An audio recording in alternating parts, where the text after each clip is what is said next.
Nio, baru-baru ni saya tengok Nio ada pergi kat satu kawasan di Taipei ke di mana, di negeri Perak. Ada satu perjumpaan lah dengan nelayan. So apa isu je sebenarnya nelayan ni?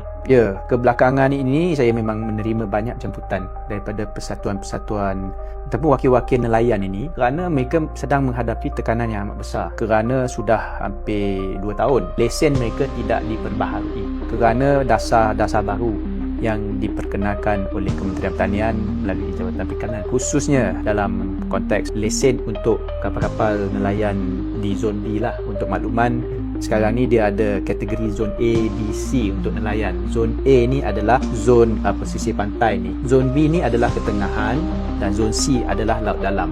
Yang kebanyakannya zon A dengan zon B lah. Masalah ni sebab tak ramai yang ada modal besar untuk pergi ke laut dalam. Banyaknya pesisir pantai dan juga laut yang tengah ni, kategori tengah. Yang sekarang isunya adalah kerajaan telah memperkenalkan dasar baru.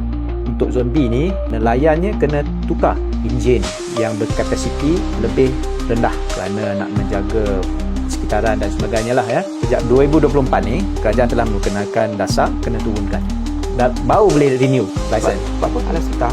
Puncanya nak kurangkan pencemaran lah, sebabkan enjin besar ni dia dia akan gunakan bahan bakar yang lebih dan itu dalam aspek pencemaran lah. So dia sekarang 200 ke bawah kos kuda? Kena 200 ke bawah. Tapi di kalangan nelayan-nelayan ini, satu masalahnya, you nak tukar enjin, satu kos sebiji enjin tu 70,000 kurang-kurang kan. Tapi you tukar enjin, you bukan tukar enjin saja. Bot tu bot lama, you kena buat ubah suai juga.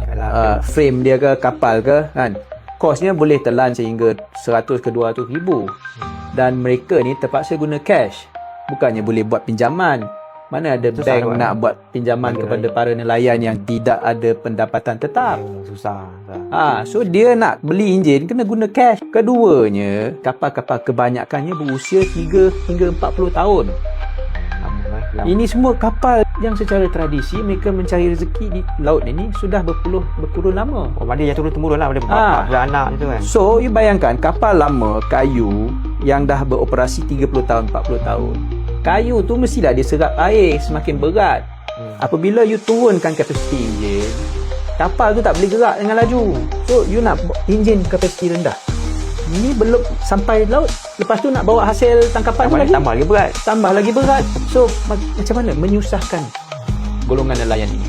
Saya sebut dan saya cadangkan kepada kementerian supaya wujudkan sesi libat urus, town hall ke sebagainya, pergi jumpa nelayan. Kadang kita lihat sesebuah dasar ni dia ada dia punya kebaikan dan keburukan, pros and cons. Tapi kita juga harus, kerajaan ni kena prihatin dan melihat kepada keupayaan golongan nelayan kita juga.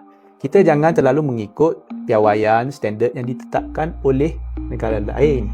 Di peringkat antarabangsa contohnya, ini dasar yang ditetapkan oleh negara maju. Golongan nelayan di negara maju mungkin lain. Ya, dari segi pendapatannya, keupayaan kewangan mereka itu lain. Kita nelayan-nelayan kecil, you nak memaksa mereka untuk pergi menukar enjin secara tunai dalam masa terdekat, tak mungkin.